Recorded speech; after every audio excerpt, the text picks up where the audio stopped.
She black crawled under the biker's table, trembling, begging him not to tell. Seconds later, her billionaire stepfather stormed in with bodyguards, demanding her back. What the bikers found in her backpack would bring an empire to its knees. And the little black girl who came for shelter became the one thing they'd protect at any cost. The coffee in Jax Reed's mug went cold the moment he heard the bell above the diner door slam open like a gunshot. He didn't look up right away. After 20 years leading the Iron Vipers motorcycle club, he'd learned to read trouble by sound alone. This wasn't the lazy jingle of a tired trucker or the cheerful chime of a regular. This was panic. Through the corner of his eye, he watched a small shadow dart past the counter. Too quick, too low to be an adult. The figure moved like a hunted animal, all sharp angles and desperate speed. Then she was under his table. Jax's boots had just enough space between them and the checkered floor for a child to squeeze through. He felt tiny fingers grip his ankle, and a voice, barely a whisper, trembled up at him. "Please don't tell him I'm here." Across the table, Zeke stopped mid-bite of his burger. Tank, the largest of their crew, straightened in his seat. All 5 Vipers at the table went still, their laughter dying in the neon-lit air. Jax slowly lowered his hand beneath the table. A small palm pressed against his, ice-cold and shaking. "Easy now," he murmured, loud enough for his crew, but soft enough to soothe. "Nobody's telling anybody nothing." That's when the headlights swept across the diner windows. A black Bentley Continental, the kind that cost more than most people made in 5 years, pulled into the parking lot with the aggressive precision of a predator cornering prey. The engine purred to silence. 3 seconds later, the door opened. Victor Lang didn't walk into rooms. He claimed them. He was tall, sharp, with silver temples that looked professionally styled even at this hour. 2 bodyguards flanked him, earpieces visible, hands resting near their waistbands. The diner, which had been humming with late-night conversation, went quiet. "Good evening." Lang's voice was smooth, the kind of smooth that came from boardrooms and campaign dinners. His eyes swept the room like searchlights. "I'm looking for my daughter. 10 years old, dark skin, braided hair, probably frightened. She ran away from our car a few miles back." The waitress behind the counter, Rosa, who'd been serving Jax's crew for a decade, wiped her hands on her apron. "Haven't seen any kids tonight, mister?" "Stepdaughter," Lang corrected, pulling out his phone. He showed a photo to Rosa, then to a couple in the corner booth. "Aisha, she's confused. Not well. I need to get her home safely." Under the table, those tiny fingers squeezed Jax's hand tighter.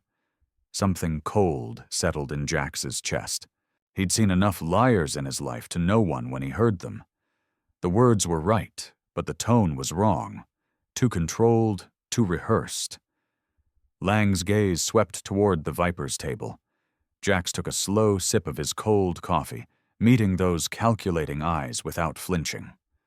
Around him, his crew radiated the kind of calm that came before storms. Tank cracked his knuckles. Zeke leaned back, arms crossed over his Iron Viper's vest. "You boys see a little girl come through here?" Lang asked, stepping closer. "Been here an hour?" Jax said evenly. "Seen a lot of coffee?" "No kids." One of the bodyguards whispered something in Lang's ear. The billionaire's jaw tightened. "She's sick," Lang said, and now there was an edge beneath the polish. "She has a medical condition. Without her medication, she could—" "Could what?" Tank interrupted. His voice a low rumble. "Drop dead right in front of us." Lang's eyes flashed. "I don't appreciate your tone. And I don't appreciate suits rolling up on my dinner." Tank shot back. Jax raised a hand, silencing his friend. "If we see a lost kid, we'll call it in. That good enough?" The air between them could have caught fire. Lang studied Jax for a long moment, and Jax understood he was being measured. Weight, threat, usefulness. Whatever calculation Lang was running, he must not have liked the odds. "I'll be at the Lux Towers Hotel," Lang finally said, pulling a business card from his pocket and placing it on the table. "Lang Global Enterprises. When you find her, there's a $10,000 reward." He turned to leave, then paused.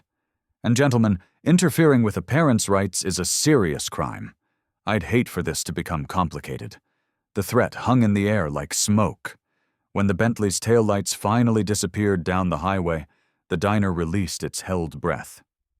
Jax pushed a chair back carefully and looked down. Two brown eyes stared up at him from the shadows, wide, terrified, but also sharp. Smart eyes, eyes that had seen too much.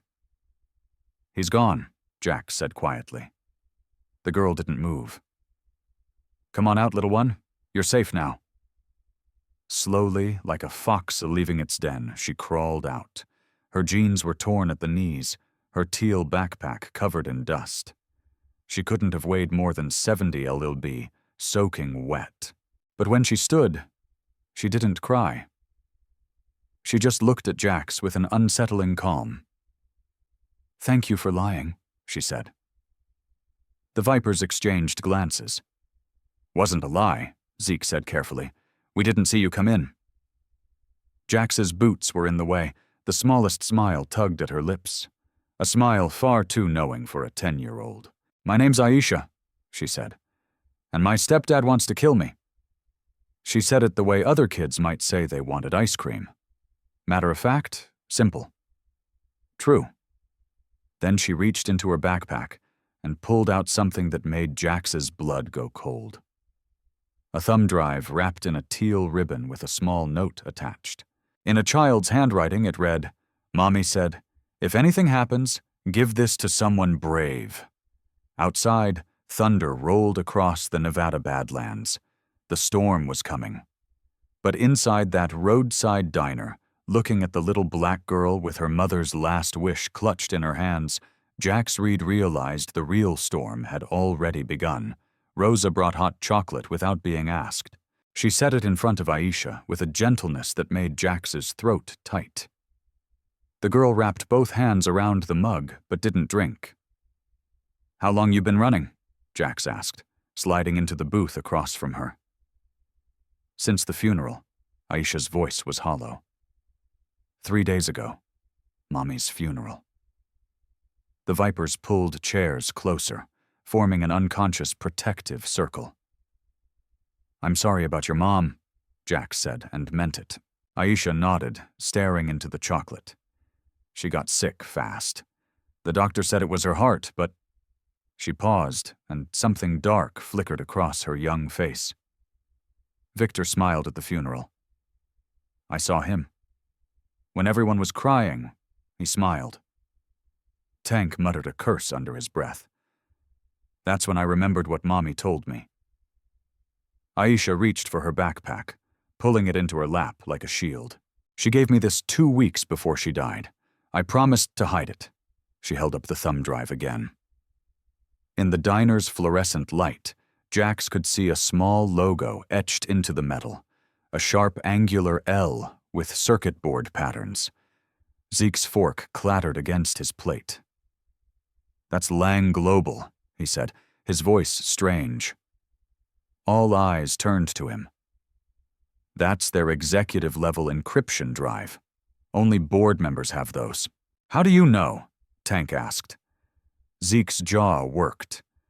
"Because I used to work there, engine division, before Lang bought out the company and gutted it for parts." His hands curled into fists. 300 of us laid off in one day, Christmas Eve.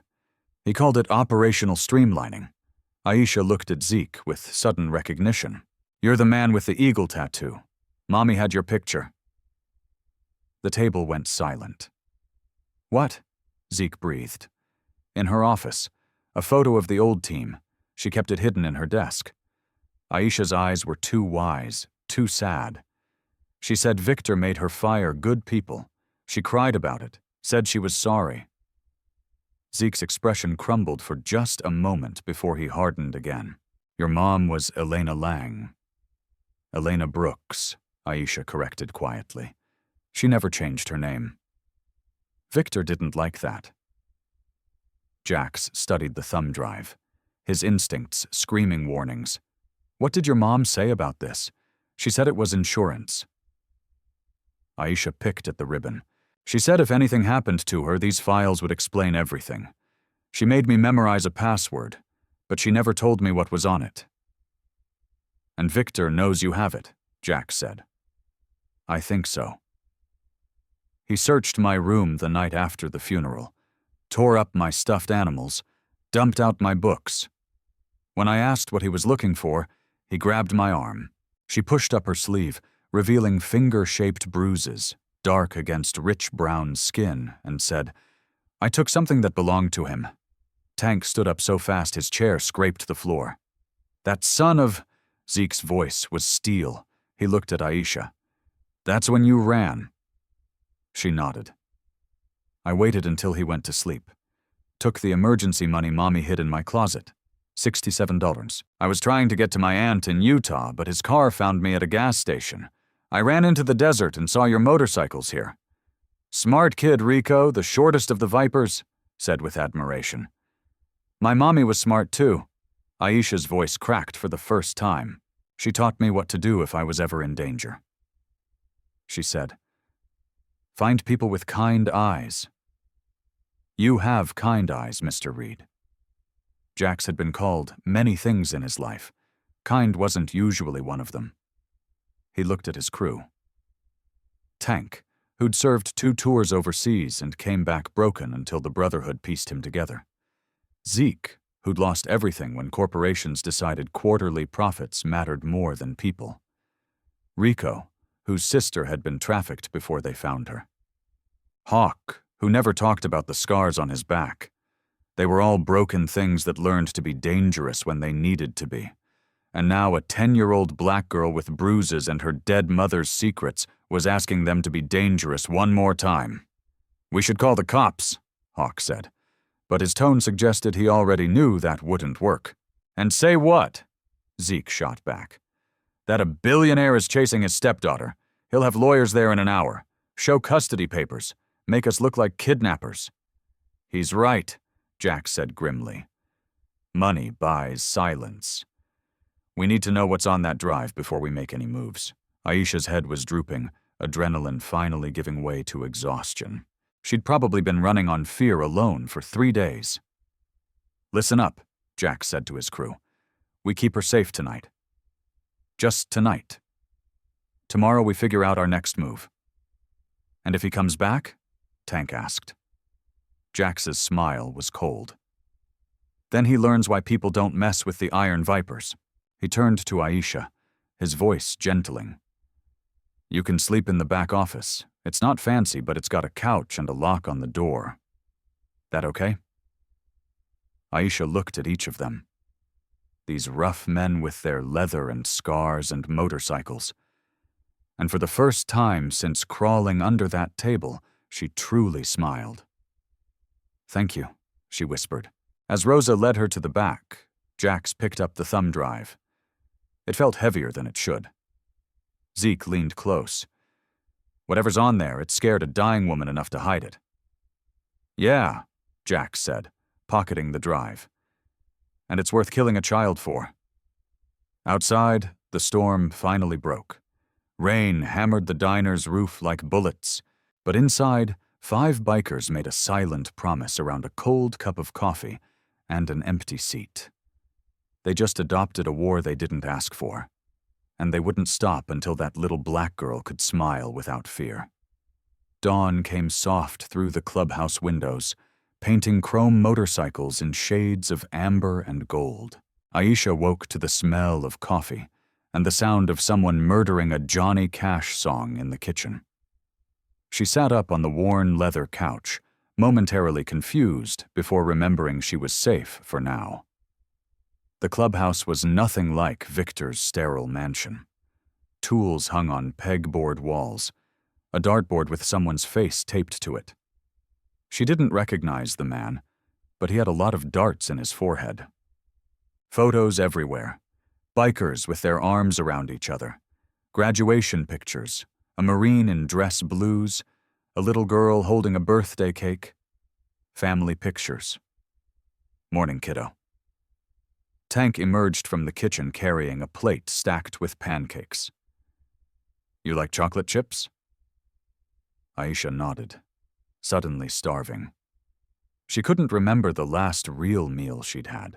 They ate together at a scarred wooden table that had probably seen 1,000 poker games. Tank didn't hover or ask questions. He just made sure her plate stayed full and her orange juice stayed cold.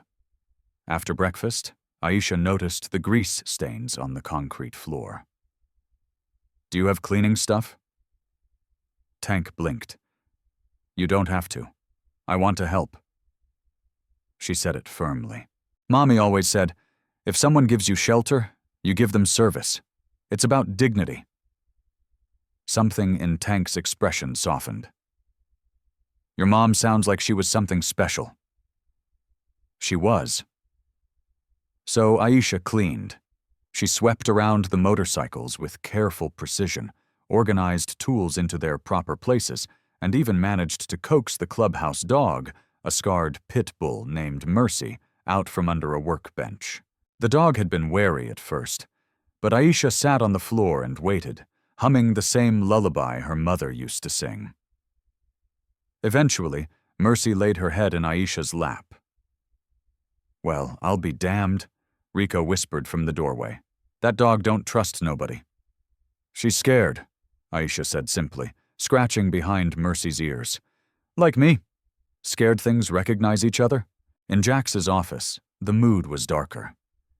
He'd spent 2 hours breaking through the drive's encryption, easier than expected, like Elena had wanted it to be found. The password Aisha provided was simple. Aisha Star 2015. Her daughter's name and birth year, a mother's last act of love. Now, staring at the screen, Jax understood why Elena had been so afraid. Jesus Christ, he muttered. Zeke looked up from his own computer where he'd been cross-referencing public records. What did you find? Jax's jaw was tight. Everything. Financial records going back 5 years. Shell companies, fake charities, payoff ledgers. He clicked through files, each worse than the last. The Lang Global Foundation, the one that won humanitarian awards last year. It's a front. 95% of donations go straight into Lang's pockets. People actually believed he was helping communities, Hawk asked. He's good at it. Look. Jax pulled up a video file. Victor Lang appeared on screen, suited and smiling, cutting a ribbon at a new community center. This was in Riverton, 3 towns over. Remember when a factory shut down? Zeke's face went pale. That was Lang Global's voluntary closure after the environmental review. Nothing voluntary about it. Jax opened another file. He forced the closure through bribes to city council. Bought the land for nothing. Flipped it to developers for millions. 30 families lost their income. The community center, he laughed bitterly, never opened. It's a storage facility now. Tank appeared in the doorway with Aisha's drawing in his hand, a crayon picture of motorcycles with wings. His expression was murderous. Tell me you found something we can use. Better. Jax pulled up a spreadsheet. Worker exploitation records. Elena documented everything. Unpaid overtime, safety violations, illegal firings. She even has recordings. He clicked play. Victor Lang's voice filled the room, cold and clinical. I don't care if they're loyal. Loyalty doesn't show up on quarterly reports. Cut the dead weight. If they complain, bury them in legal fees until they shut up or starve. The recording continued.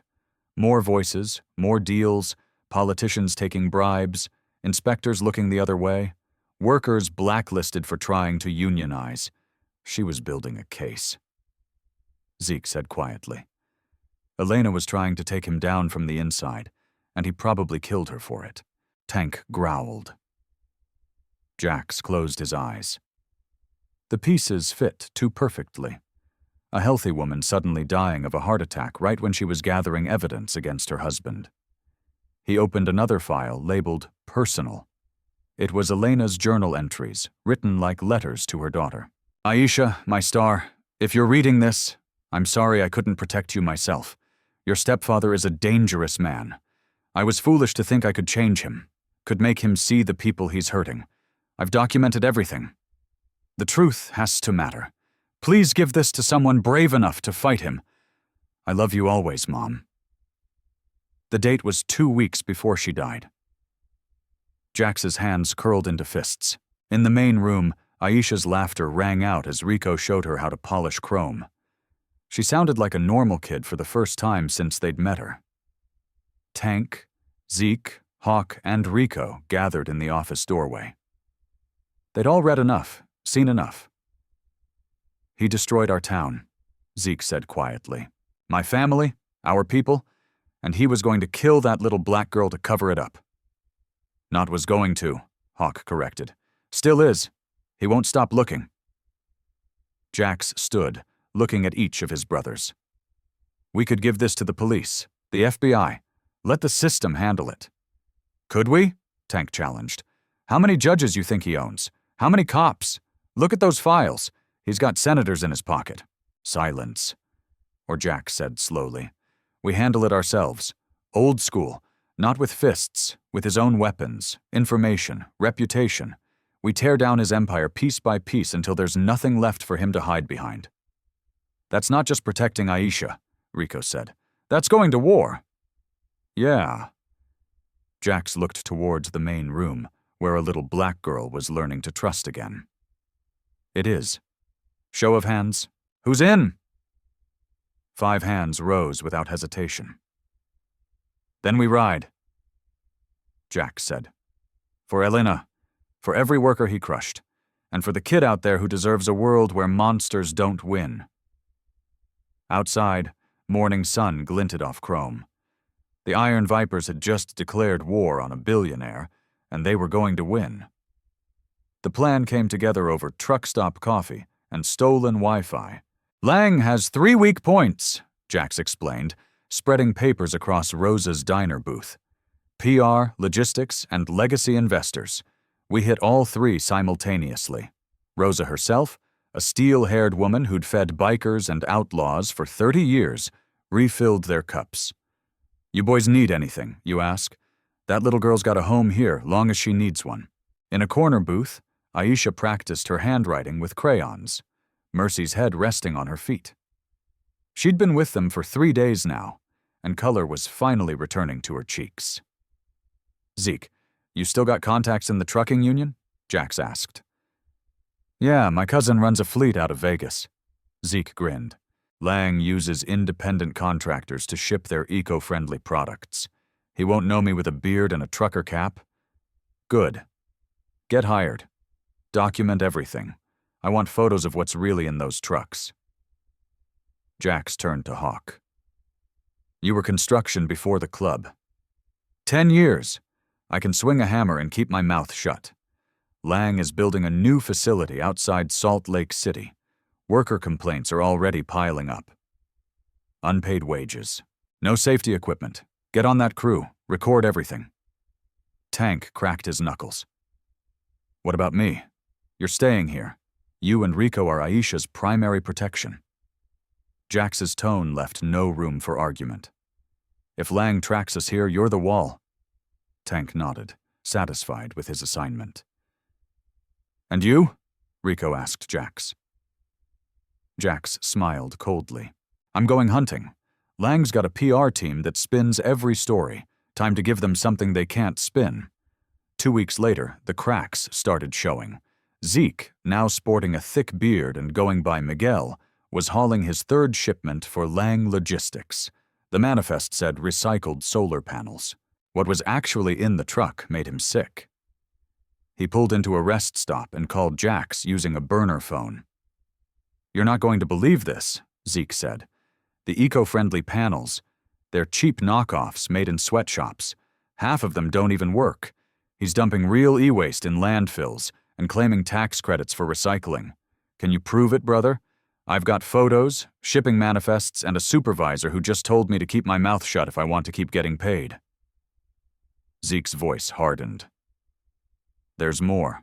Workers unloading docks, making $6 an hour under the table. No benefits, no protection. Mostly immigrants, too scared to complain. Send everything to the encrypted folder. Good work. 3 states away, Hawk was documenting something even worse. The Salt Lake City construction site was a disaster waiting to happen. No props.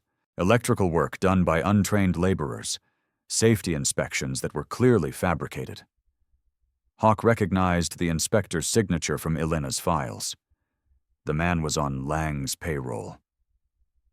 "Hey, new guy," the foreman shouted at Hawk. "Quit standing around. Those support beams aren't going to install themselves." Hawk looked at the beams. Substandard steel, obvious even to his eye. "These aren't up to code." "Code?" The foreman laughed. "We're 3 weeks behind schedule. Mr. Lang doesn't pay for overtime, so we use what we got. You got a problem with that? There's 50 guys waiting for your job." Hawk didn't argue. He just made sure his body cam caught everything. That night, an anonymous tip reached the county building inspector. The one who wasn't bought. By morning, the site was shut down, pending investigation. Meanwhile, Jax was playing a different game. He'd spent 2 weeks befriending Lang Global's PR director at a gym in downtown Vegas. The guy, Brad, with his protein shakes and desperate need for validation, loved talking about his important clients. "Lang's a genius," Brad said, bench pressing weights he could barely handle. "We've got him lined up for the Humanitarian CEO Award next month. Major media coverage." "Sound impressive?" Jax said, spotting him. "What's he done to earn it?" "The Lang Global Foundation. We've positioned him as this Robin Hood figure, taking from his own fortune to help struggling communities." Brad grunted through another rep. "Between you and me, the actual charity work is minimal, but perception is reality. You know?" Jax smiled. "Perception is reality. I like that." 2 days later, an investigative journalist received an anonymous package. Financial records showing the Lang Foundation was a shell game with detailed analysis of where the money really went. Not to communities, not to workers, straight into offshore accounts. The article went viral within hours. Humanitarian hero or corporate con, inside Lang Global's charity fraud. Back at Rosa's, Aisha was creating something precious. She'd taken over a corner booth, spreading out papers covered in her careful handwriting. Notes to Jax and the others, delivered by Rosa whenever they checked in. "Dear Mr. Reed, please be safe today. Rosa taught me to make pancakes. I made extra for when you come back. Love, Aisha." "Dear Zeke, Mercy learned a new trick. She can shake hands. Do you think your cousin's trucks have dogs? Dogs make everything better. Stay hidden, Aisha." "Dear Tank, thank you for teaching me how to play chess. I practiced with Rico and I almost won. You said smart people win wars, not strong people. I hope I'm smart enough to help. Love, Aisha." Tank kept every note in his vest pocket, reading them when he thought no one was watching. Rico caught him once smirking. "Getting soft, old man?" "Shut up," Tank muttered. But he was smiling. The truth was Aisha had become something none of them expected. Hope. Every time they wanted to quit, to walk away from the danger, they'd think of her practicing her handwriting, feeding Mercy scraps under the table, laughing at Raiko's terrible jokes. She reminded them what they were fighting for wasn't just revenge. It was the radical idea that innocents deserve protection, that monsters should face consequences, that a little black girl should grow up without fear. In his penthouse office, Victor Lang stared at the news alerts flooding his phone. Stock prices dropping, investors requesting meetings, journalists asking uncomfortable questions, construction sites shut down, shipping contracts canceled. His empire, so carefully constructed, was developing fissures. And somewhere out there, his stepdaughter was still alive, still holding the evidence that could destroy him completely. He pressed the intercom. "Give me Garrett." Garrett, his head of security, former military, no conscience, appeared within minutes. "Find the girl," Lang said quietly. "I don't care what it costs. Find her and eliminate anyone protecting her." The hunt was escalating, but so was the resistance. The first safe house burned on a Tuesday.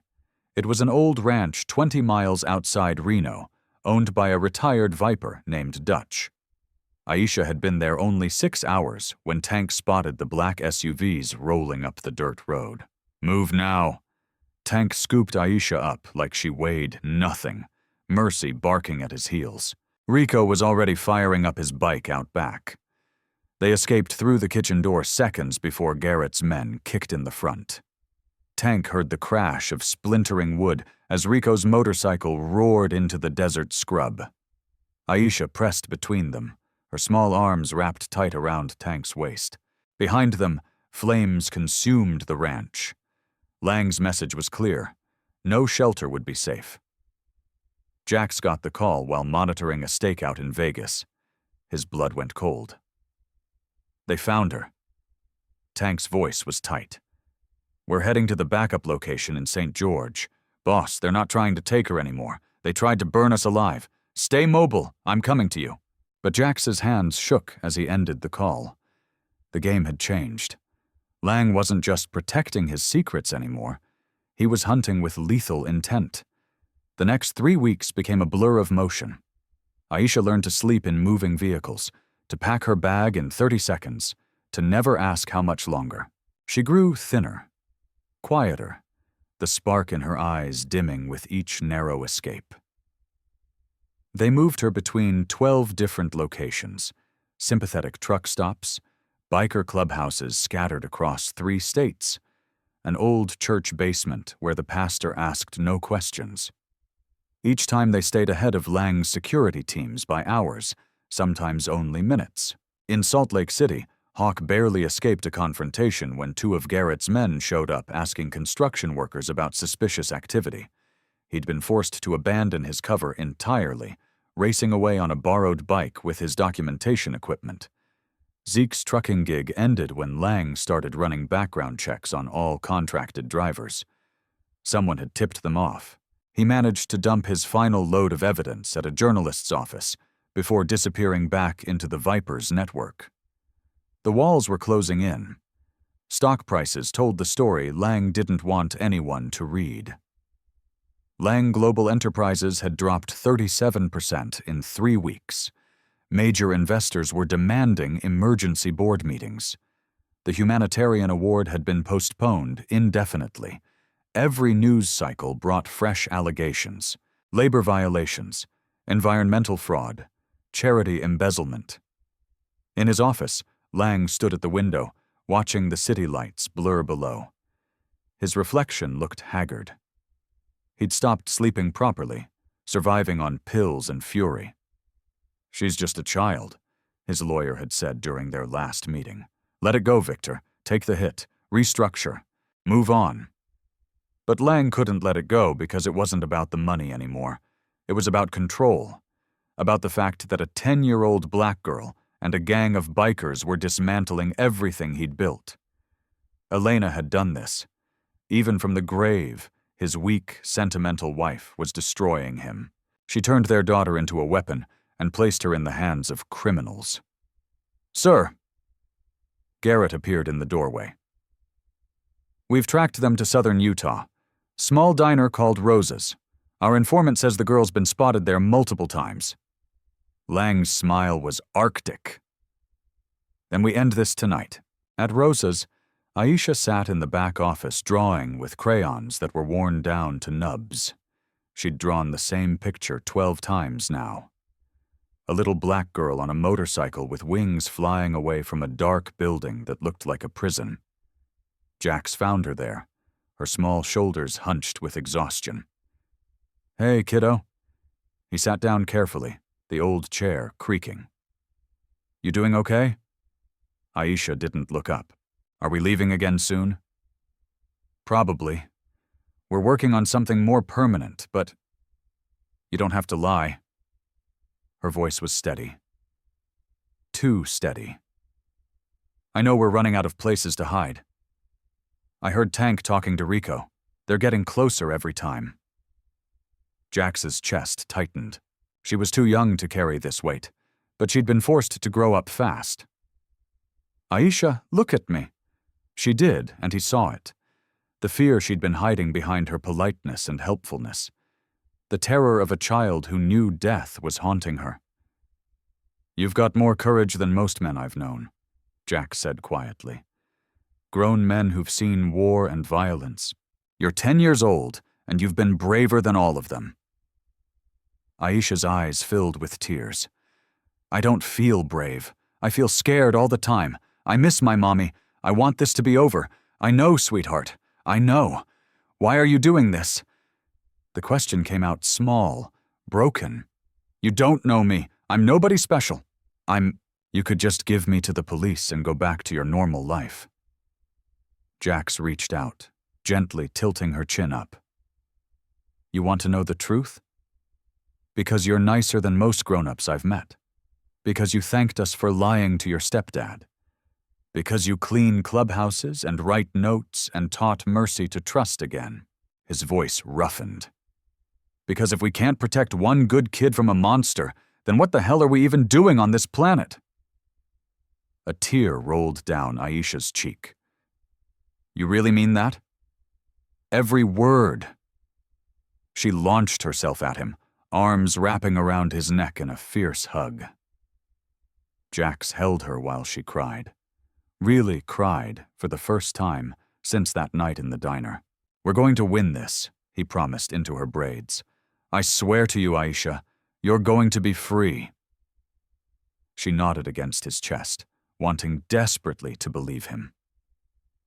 In the main diner, Rosa's phone rang. She answered, listened, and her face went pale. Jax, she burst into the office. That was my nephew at the sheriff's office. Black SUVs just rolled into town, 8 of them. They're asking questions, showing photos of Aisha. Jax was on his feet instantly. How long? 10 minutes, maybe less. Aisha's face went white, but she didn't scream. She just grabbed her backpack, always packed, always ready, and took Jax's hand. I'm ready, she whispered. Outside, engines roared to life. The Iron Vipers mounted their bikes in formation, Mercy jumping into Tank's sidecar. But this time, they weren't running. This time, Jax had a plan. Everyone remembers their part? He asked over the radio. Acknowledgements crackled back. Then let's end this, one way or another. Tonight we finish it. As headlights appeared on the horizon, the Vipers rode toward the confrontation they'd been preparing for. The war was about to reach its final battle. The SUVs surrounded Rosa's diner like wolves circling prey. Garrett stepped out first, flanked by 8 men in tactical gear. Through the diner's windows, he could see the bikers inside, sitting calmly at their tables. Too calmly. Something felt wrong. Spread out, Garrett ordered. Remember, we need the girl alive, but the bikers are expendable. His men moved into position. Garrett approached the front door, hand resting on his concealed weapon. The bell chimed as he entered. 5 bikers sat at the counter, coffee cups steaming. The big one, Tank, didn't even turn around. Help you? Rosa asked, her voice dessert dry. We're looking for someone, Garrett said. A little black girl, 10 years old. We have reliable information. She's been here. Lots of people come through, Rosa replied. Can't say I remember every kid. Garrett's jaw tightened. He nodded to his men who fanned out checking booths and back rooms. Jax Reed sat at the corner table, completely relaxed, reading a newspaper like he had all the time in the world. You're making a mistake, Garrett said directly to Jax. Interfering with family matters. Mr. Lang just wants his daughter back safely. Jax looked up, smiled.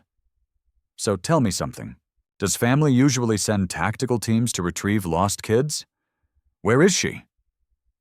Who? Garrett moved faster than expected, slamming his hand on Jax's table. "Don't play games. We know she's been here. We have witnesses, photos. You've been moving her around for weeks." "Sounds exhausting," Jax said mildly. "Want some coffee?" That's when Garrett noticed it. Every biker in the diner was checking their watches. Synchronized. What? 3, 2, 1. Tank counted down. 300 miles away in downtown Vegas, Victor Lang stood at a podium in the grand ballroom of the Bellagio. 250 people filled the room. Investors, journalists, politicians, business leaders.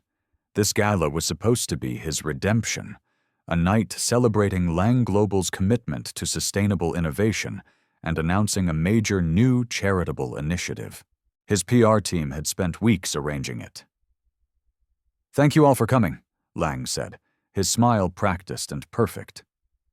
"Tonight represents not just Lang Global's future, but our promise to—" The lights dimmed. The massive presentation screen behind him flickered. Lang frowned, turning. "Technical difficulties," he said smoothly. "Just one moment." But the screen didn't go dark. Instead, it blazed to life with a video. Elena Lang appeared on screen, sitting in her home office. The timestamp read, 2 weeks before her death. "My name is Elena Brooks." Her recorded voice filled the ballroom. "And I'm making this video because I believe my husband, Victor Lang, is going to kill me." The room erupted in gasps. Lang's face went bloodless. "Turn it off! Someone turn it off!" But the AV system had been completely hijacked.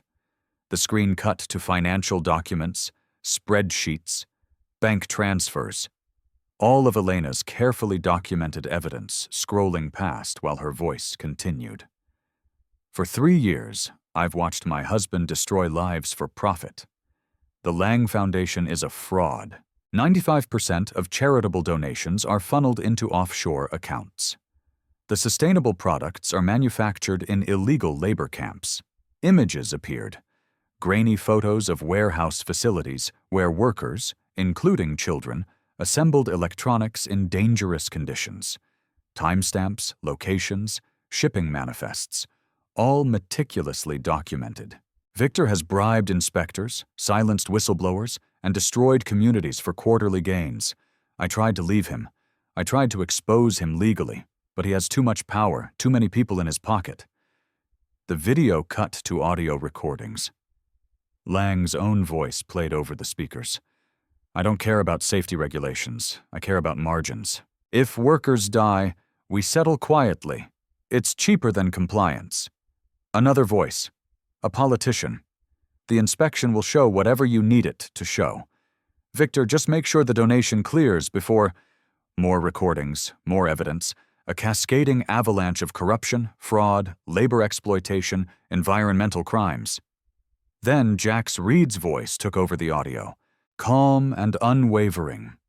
"Victor Lang, you built an empire on the backs of broken people. You crushed families, destroyed towns, and when your own wife tried to stop you, you murdered her. You stole from widows. You exploited children. You locked your own stepdaughter in fear." The screen showed Aisha's bruised arm, photographed at the diner. Then footage of the burned ranch, evidence of Garrett's pursuit. "The people you stepped on are taking back their road. This ends now." In the ballroom, chaos erupted. Investors rushed for exits. Journalists frantically typed on phones. Flash photography exploded as news cameras captured Lang's expression. Shock, rage, and something that looked like fear. "This is fabricated," Lang shouted. "Lies, all of it." But an SEC investigator in the crowd was already making calls. An FBI agent was requesting backup. The Vegas chief of police, who'd been at the gala as a guest, was moving toward the stage with handcuffs ready. The presentation ended with a single message in white text on black. "The road belongs to the honest." Back at Rosa's, Garrett's phone exploded with notifications. He read the alerts, his face going from angry to pale. "It's over," Jack said, standing. "By morning, your boss will be broke, disgraced, and probably under indictment. The girl you were hunting, she's somewhere safe, somewhere you'll never find her. You don't understand what you've done," Garrett said. "Oh, I understand perfectly." Jax's smile was sharp. "We destroyed a monster. Now the question is, do you work for a paycheck or a cause? Because that paycheck just evaporated." Garrett looked at his men, then at his phone. More alerts. Lang Global stock suspended from trading, board members resigning, criminal investigations announced, bank accounts frozen. He'd been in enough wars to know when a battle was lost. "Stand down," he told his team quietly. As the SUVs pulled away, Tank clapped Jax on the shoulder. "Where is she really?" Jack smiled. "Exactly where I said. Safe." In a small cabin in northern Idaho, Aisha sat between Zeke and Hawk, watching the news coverage on an old television. She saw Victor being led away by federal agents, saw protesters outside Lang Global headquarters, saw her mother's face on screen as journalists called Elena Brooks a hero and whistleblower. "Your mommy did good," Zeke said gently. Aisha nodded, tears streaming down her face, not from sadness this time, from relief. "Can I go home now?" she whispered. "Yeah, kiddo," Hawk said. "We're taking you home." The empire had fallen. The girl was free. 6 weeks after Victor Lang's arrest, the Iron Viper's clubhouse looked different. Sunlight streamed through new windows. The old ones had been cracked for years. Fresh paint covered the walls, chosen by committee, desert sunset orange, because Aisha said it felt warm. Along one entire wall, carefully pinned and framed, hung dozens of crayon drawings, motorcycles with wings, angels riding choppers, a little black girl holding hands with 5 bikers, all of them smiling. In the corner, Mercy dozed in a new dog bed that said, "Queen," in glittery letters. Aisha had insisted. "You sure about this?" Tank asked, watching Jax work in the garage. Jax didn't look up from his welding. Sparks flew as he attached the final piece. "I promised her, didn't I?" What he was building made Tank grin despite himself. A miniature motorcycle custom-built to Aisha's size. The frame was painted silver, not chrome, but close enough, with tiny teal flames along the sides because Aisha said teal was her mom's favorite color. "She's going to lose her mind," Rico said, polishing the little handlebars. "That's the idea." Jax stepped back, examining his work. It wasn't just a toy. The engine was real, though governed to safe speeds. The suspension was professional grade. Every bolt had been checked 3 times because Aisha deserved something built with love. The garage door rolled open. Rosa stood there with Aisha, who'd been helping make lunch, which mostly meant sneaking bacon to Mercy. "Someone here to see you boys?" Rosa announced, winking. Aisha walked in, froze, and her eyes went impossibly wide. "Is that—" Her voice came out as a whisper. "All yours," Jack said, "if you want it." She approached the bike like it might disappear if she moved too fast. Her small hand touched the seat, traced the painted flames, rang the little bell attached to the handlebars. "It's the most beautiful thing I've ever seen," she breathed. "Read the side," Zeke urged. Along the gas tank, in elegant silver script, were 2 words.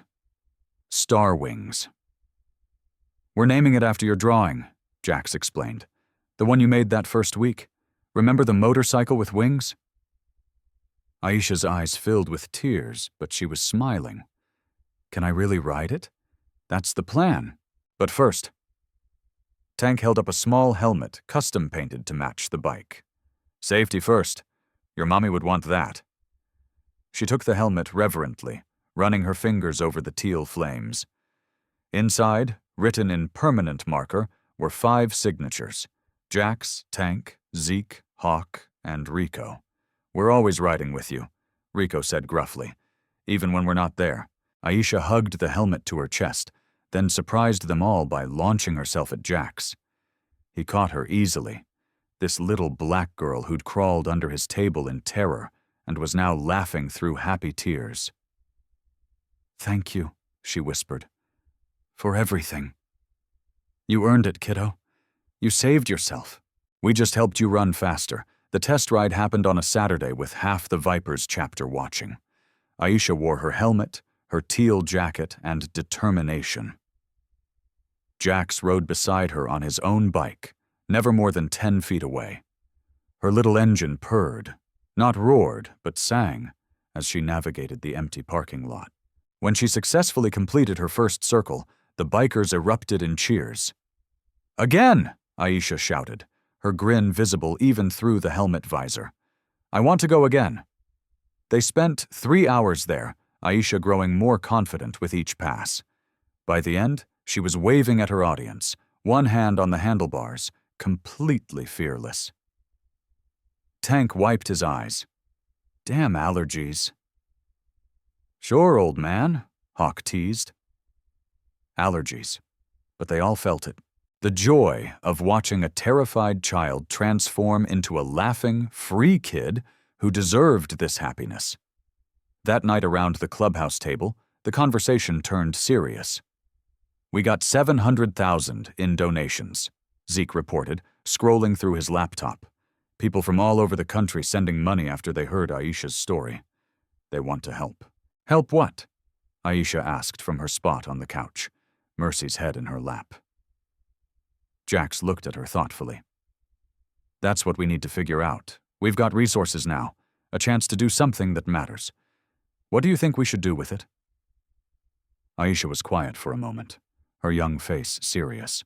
"There are other kids like me, kids who are scared, who don't have anyone to help them." "Go on," Jax encouraged. "Maybe we could help them. Give them a safe place. Teach them things like you taught me." Her voice grew stronger. "Mommy always said, the best way to honor people who help you is to help other people." The bikers exchanged glances. "A foundation," Zeke said slowly. "For at-risk kids, job training, mentorship, emergency shelter, education support," Rico added. "Help them finish school, life skills," Tank said. "Teach them to stand on their own feet." "Star Wings Foundation," Hawk said, and everyone went quiet. Aisha looked up, eyes shining. "Really? You name it after my bike?" "After your dream," Jax corrected. "Wings mean freedom. Star means hope. Kids need both." Within a week, the paperwork was filed. The Star Wings Foundation became official with a mission statement written partly by lawyers and partly by a 10-year-old black girl who knew what it meant to need saving. Providing wings to those who've forgotten they can fly. Aisha became the honorary founder, a title she took seriously. She attended meetings, helped design the logo, a motorcycle with angel wings, and insisted on interviewing potential staff. "Do you like kids?" she'd ask, scrutinizing them. "And I mean really like them, not just pretend for work." Her instincts were sharp. Anyone who patronized her was rejected immediately. The local news ran a story. 10-year-old whistleblower starts foundation to help at-risk youth. The reporter asked Aisha what she wanted to say to other scared kids out there. Aisha looked directly into the camera. No fear in her eyes. "Find someone with kind eyes," she said, "and don't give up. You're stronger than you think." 2 months after Star Wings launched, they helped their first child, a teenage boy who'd aged out of foster care with nowhere to go.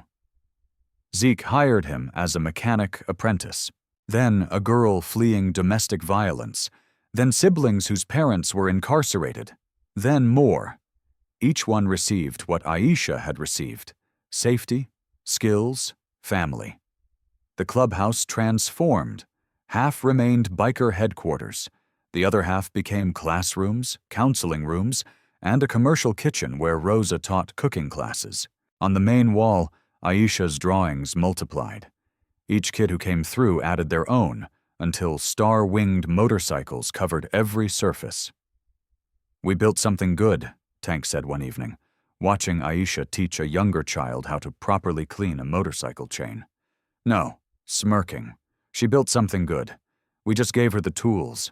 And in the garage, gleaming under fluorescent lights, Star Wings waited for its next ride. Ready to fly, spring arrived in Nevada with wildflowers and second chances. On a Saturday morning, 8 months after a terrified black girl crawled under a biker's table, the Iron Vipers prepared for their annual memorial ride. This year was different. This year they weren't riding alone. Aisha stood in the garage adjusting her helmet, the teal one with flames that she'd nearly outgrown. She'd shot up 3 inches, and Rosa said she'd need new jeans soon. Her face had filled out, the hollow-cheeked fear replaced by freckles and confidence. "Ready?" Jax asked, checking Star Wings one final time. "Born ready," Aisha replied, and the bikers laughed. She picked up their phrases, their swagger, but beneath it, she was still soft-hearted. Still the girl who left water bowls for stray dogs and wrote thank-you notes for everything. "Where are we going?" she asked, mounting her bike with practiced ease. "Somewhere special," Jax said. "Trust me?" She nodded without hesitation. That alone showed how far they'd come. The convoy rolled out at noon. 15 motorcycles, engines thundering in harmony. Aisha rode between Jax and Rosa's husband, Big Pete, her little silver bike holding its own. She practiced for months, and now she handled Star Wings like she was born to it. They rode through desert highways where Joshua trees stood like sentinels. Past the diner where this story began, Rosa waved from the window and Aisha waved back enthusiastically. Through small towns where people recognized the Iron Vipers patches and honked in support. The Star Wings Foundation had changed the Vipers' reputation. They weren't just outlaws anymore. They were protectors, builders, family. At a rest stop, Tank bought Aisha a snow cone. Blue raspberry, her favorite. She sat on a picnic table, legs swinging, while Rico showed her photos on his phone. "That's Victor," he said carefully. Aisha looked at the image, her former stepfather in an orange jumpsuit being led into a courthouse. The trial had been brief with Elena's evidence and the Vipers' additional documentation. The prosecution's case was airtight. Fraud, labor exploitation, tax evasion, conspiracy. The list went on. He received 42 years. "Do you feel bad for him?" Rico asked gently. Aisha considered this seriously. "I feel bad for the person he could have been. Mommy said he wasn't always mean, that something broke inside him." She licked her snow cone thoughtfully. "But I'm glad he can't hurt anyone anymore. Wisdom beyond her years." "Your mom would be proud of you," Rico said. "I know," Aisha smiled. "I talk to her sometimes. In my head, I tell her about Star Wings and the kids we're helping and how Mercy learned to catch frisbees. I think she hears me. I think so too, kiddo." The real destination revealed itself as the sun began its descent. They arrived at a desert overlook, a place where the highway stretched to infinity and the sky painted itself in oranges, purples, and golds. Someone had set up a small memorial. Flowers, photos, a bronze plaque. The plaque read, "Elena Brooks, mother, whistleblower, hero. She gave everything so others could be free." Aisha dismounted slowly, approaching the memorial. Jax had commissioned it months ago, working with Aisha to choose the words. This was Elena's true resting place, not some fancy cemetery Victor had chosen, but here in the desert where the road meant freedom. "I brought my friends, the ones I told you about." The bikers hung back, respectfully giving her space. "I did what you asked. I found brave people.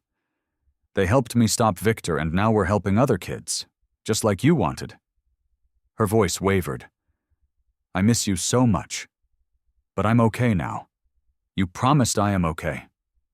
She placed fresh wildflowers at the memorial, teal and yellow, Elena's favorites. When she returned to the group, her eyes were wet, but she was smiling. "Can we ride the highway like you promised? All of us together."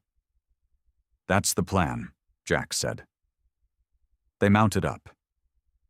15 motorcycles and one little silver bike formed a line. As the sun touched the horizon, they accelerated. The highway opened before them, empty and endless. Aisha's laughter rang out, pure and joyful as star wings carried her forward. The wind caught her braids beneath the helmet. Her hands were steady on the handlebars. She was flying. Jax glanced in his mirror and saw her there. No longer the terrified child hiding under a table, but a girl who'd found her wings and learned to use them. "We didn't set out to tear down a billionaire," Jax thought, the words forming in his mind like a prayer. "We set out to protect one little black girl, but in protecting her, we protected hundreds more. We didn't just destroy an empire. We built a home for a kid who reminded us what mercy looks like. She taught us that courage isn't about being unafraid. It's about being terrified and moving forward anyway. That family isn't about blood. It's about who shows up when you're hiding under tables. That the smallest person can change everything if the right people believe in them." The convoy rode into the sunset. A brotherhood and one little black girl all roaring down the open road together. Mercy barked from Tank's sidecar. Rico's laugh boomed over the engine noise. Rosa and Big Pete rode side by side, hands briefly touching. And Aisha, precious, brave, beautiful Aisha, rode among them, finally safe, finally home. 3 years later, the Lang Global Enterprises building stood abandoned on the outskirts of Vegas. Windows broken, grounds overgrown. Corporate scavengers had stripped it of anything valuable. Nature was reclaiming the rest. But on one wall, visible from the highway, someone had painted something. Fresh paint applied recently, maintained regularly by unknown artists, in letters 10 feet tall, colored chrome silver with teal flames. The road belongs to the honest. And beneath it, smaller but no less powerful, Star Wings Foundation, giving flight to the grounded. Drivers passing by would see it and remember. A little black girl who stood up to a monster. Bikers who chose protection over profit. A mother who documented truth even knowing it would cost her everything. They'd remember that empires built on lies eventually crumble. That mercy matters. That sometimes the most unlikely heroes wear leather and ride motorcycles. And that every child deserves someone with kind eyes who will fight for them, even when the world says to look away. The road belonged to the honest now, and always would.